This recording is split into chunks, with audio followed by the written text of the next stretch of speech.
আজকের এই বিশেষ বিশ্লেষণে স্বাগত। আজ আমরা সরাসরি কথা বলবো সূরা আশ-শুরা নিয়ে, একদম বিস্তারিতভাবে, সম্পূর্ণ নিরপেক্ষ আর কাঠামোগত জায়গা থেকে এর ঐতিহাসিক পটভূমি, মূল থিম এবং এর ভেতরের দারুণ সব যুক্তির কাঠামো আমরা আজ বিশ্লেষণ করব। তো চলুন কথা না বাড়িয়ে মূল আলোচনায় ঢুকে পড়ি। আমাদের আজকের আলোচনার রোডম্যাপটা একটু দেখে নেওয়া যাক। প্রথমে ঐতিহাসিক প্রেক্ষাপট, তারপর সূরার মূল থিম, একমাত্র অভিভাবকের ধারণা, নবুয়তের প্রমাণ এবং সবশেষে কিছু নির্বাচিত আয়াতের বিশ্লেষণ। ধাপে ধাপে এগুলে পুরো বিষয়টা একদম পরিষ্কার হয়ে যাবে। শুরুতেই আসা যাক ঐতিহাসিক প্রেক্ষাপটে। সূরা ফুসসিলাতের ঠিক পরের সময়টার কথা একটু ভাবা যাক। যে কোনো ঐতিহাসিক টেক্সট বুঝতে হলে তার সময়কালটা আগে বুঝতে হয়, তাই না? এই সূরাটি কিন্তু অবতীর্ণ হয়েছিল ঠিক সূরা ফুসসিলাতের পরপরই, মানে এটা আগের সূরারই একটা ডিরেক্ট কন্টিনিউয়েশন বা পরিপূরক। আগের আলোচনায় যে বিষয়গুলো তোলা হয়েছিল সেগুলোর ওপর ভিত্তি করেই এখানে নতুন আর জোরালো যুক্তি উপস্থাপন করা হয়েছে। আর সেই সময়কার মক্কার পরিবেশটা ছিল প্রচণ্ড উত্তেজনায় ভরপুর। কুরাইশ নেতারা তখন এক অদ্ভুত রকমের অন্ধ আর বধির বিরোধিতায় মেতে উঠেছিল। তাদের আচরণের দিকে তাকালে নৈতিকতার বেশ অভাবই চোখে পড়ে। এই নতুন বার্তার প্রতি তাদের এত অযৌক্তিক আর তীব্র শত্রুতা ছিল বলেই এমন একটা ব্যাখ্যার প্রয়োজন দেখা দেয়, যাতে সমাজের চিন্তাশীল মানুষেরা বুঝতে পারে যে এই বিরোধিতার আসলে কোনো ভিত্তিই নেই। এবার আমরা প্রবেশ করব সূরার মূল বিষয়বস্তু বা এর একদম গভীরে থাকা মূল বার্তায়। এই টেক্সটের গভীরে যাওয়ার আগে দুটো টার্ম একদম পরিষ্কার থাকা দরকার। প্রথমটা হলো আশ-শুরা, যার মানে হলো পরামর্শ, আর এটাই কিন্তু এই সূরার শিরোনাম। দ্বিতীয়টা হলো মাদার অফ সিটিজ বা শহরগুলোর মা, যা দিয়ে সরাসরি মক্কা নগরীকে বোঝানো হয়েছে। এই দুটো শব্দ মাথায় রাখলেই বোঝা যায় এর প্রাথমিক শ্রোতা আসলে কারা ছিল। এখানে খুব ইন্টারেস্টিং একটা ব্যাপার আছে। একটু খেয়াল করলেই দেখা যায় কিভাবে মানবজাতিকে স্রেফ তাদের স্বাধীন ইচ্ছার উপর ভিত্তি করে দুটো আলাদা ভাগে ভাগ করা হয়েছে। একদিকে আছে তারা যারা স্বেচ্ছায় ঈশ্বরের পথ বেছে নেয় আর ফলাফল হিসেবে পায় বিশেষ ঐশ্বরিক করুণা ও দিক নির্দেশনা। অন্যদিকে আছে তারা যারা এই স্বাধীন ইচ্ছার অপব্যবহার করে অন্য অভিভাবক বেছে নেয় আর দুর্ভাগ্যজনকভাবে সেই করুণা থেকে বঞ্চিত হয়। পুরো কনসেপ্টটাই কিন্তু মানুষের নিজের সিদ্ধান্তের ওপর দাঁড়িয়ে।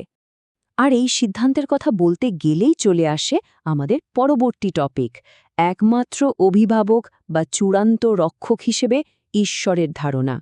এখানে সবচেয়ে জোরালো যুক্তিটা হল এই প্যাট্রন বা অভিভাবকত্বের যুক্তি। পাঠ্যটি খুব অবজেক্টিভলি দাবি করে যে ঈশ্বরই মানুষ এবং সমগ্র সৃষ্টির একমাত্র অভিভাবক। অন্য কারো আসলে এই অভিভাবকত্বের দায়িত্বটা ঠিকমতো পালন করার ক্ষমতাই নেই। তাই আসল সাফল্য নির্ভর করছে স্বাধীন ইচ্ছাকে কাজে লাগিয়ে আমরা এই আসল অভিভাবককে বেছে নিচ্ছি কিনা তার ওপর। চলুন এবার দেখি নবুয়তের প্রমাণের ক্ষেত্রে এই টেক্সট কী ধরনের ঐতিহাসিক প্রমাণ হাজির করে। 40। হ্যাঁ, এই সংখ্যাটা এখানে ভীষণ তাৎপর্যপূর্ণ। এটা মূলত নবীর জীবনের প্রথম 40 বছরকে নির্দেশ করছে। চিন্তা করে দেখুন, দীর্ঘ 4টা দশক। এই বিশাল সময়টাতে কিন্তু তিনি এই ধরনের কোনো ঐশিক গ্রন্থ বা সত্য ধর্ম সম্পর্কে একেবারেই জানতেন না।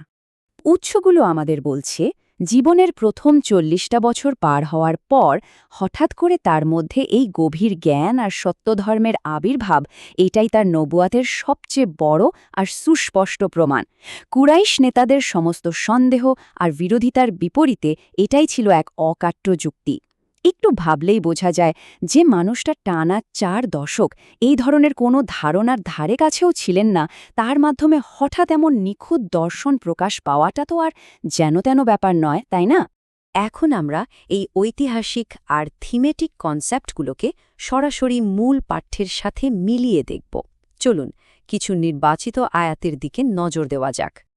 তবে সরাসরি আয়াতে যাওয়ার আগে একটা প্রশ্ন নিয়ে একটু ভাবা যেতে পারে। এই আয়াতগুলো আসলে ঠিক কিভাবে মানুষের কাছে এই সতর্কবাণী আর প্রতিশ্রুতিগুলো পৌঁছে দিচ্ছে? এর ভাষা আর বলার ভঙ্গিটা ঠিক কেমন? যেমন 5 নম্বর আয়াতের এই অংশটি খেয়াল করা যেতে পারে। মহাবিশ্বের কি এক বিশাল আর রাজকীয় চিত্র এখানে আঁকা হয়েছে। বলা হচ্ছে আকাশমণ্ডলী যেন তাদের ওপর থেকে ভেঙে পড়ার উপক্রম হয়। জাস্ট ভাষাটা খেয়াল করুন, ঐশ্বরিক মহিমাকে কি দারুণভাবে ফুটিয়ে তোলা হয়েছে এখানে। আর এর পাশাপাশি পৃথিবীর মানুষদের জন্য ফেরেশতাদের ক্ষমা চাওয়ার বিষয়টা সৃষ্টিজগতের এক অপূর্ব সম্পর্কের কথা মনে করিয়ে দেয়। এবার 7 নম্বর আয়াতে আসি। এটা সরাসরি আমাদের ওই আগের কনসেপ্টগুলোর সাথে মিলে যায়। এখানে অ্যারাবিক কোরআন কথাটা বলে বার্তার ভাষাগত দিকটা পরিষ্কার করা হয়েছে, আর মাদার অফ সিটিজ বা মাক্কার কথা বলে এর ভৌগোলিক লক্ষ্যটাও নির্দিষ্ট করে দেওয়া হয়েছে। একদম পরিষ্কার যে এই মেসেজটা প্রাথমিকভাবে ওই নির্দিষ্ট সম্প্রদায়ের জন্য কতটা প্রাসঙ্গিক করে ডিজাইন করা হয়েছিল। এরপর 8 নম্বর আয়াতটা দেখুন, যেখানে মানবজাতির বৈচিত্র্য, ফ্রিউইল এবং ঐশ্বরিক করুণার চূড়ান্ত একটা ব্যাখ্যা দেওয়া হয়েছে। ঈশ্বর চাইলে তো সবাইকে একই ধর্মে বেঁধে ফেলতে পারতেন, কিন্তু সেটা না করে মানুষকে স্বাধীনভাবে নিজের পথ বেছে নেওয়ার সুযোগ দেওয়া হয়েছে। ওই যে একটু আগে আমরা স্বেচ্ছায় গ্রহণ করা পছন্দ বনাম স্বাধীন ইচ্ছার অপব্যবহারের কথা বলছিলাম, ঠিক সেই কনসেপ্টটাই কিন্তু এখানে আবার জোরালোভাবে উঠে এসেছে।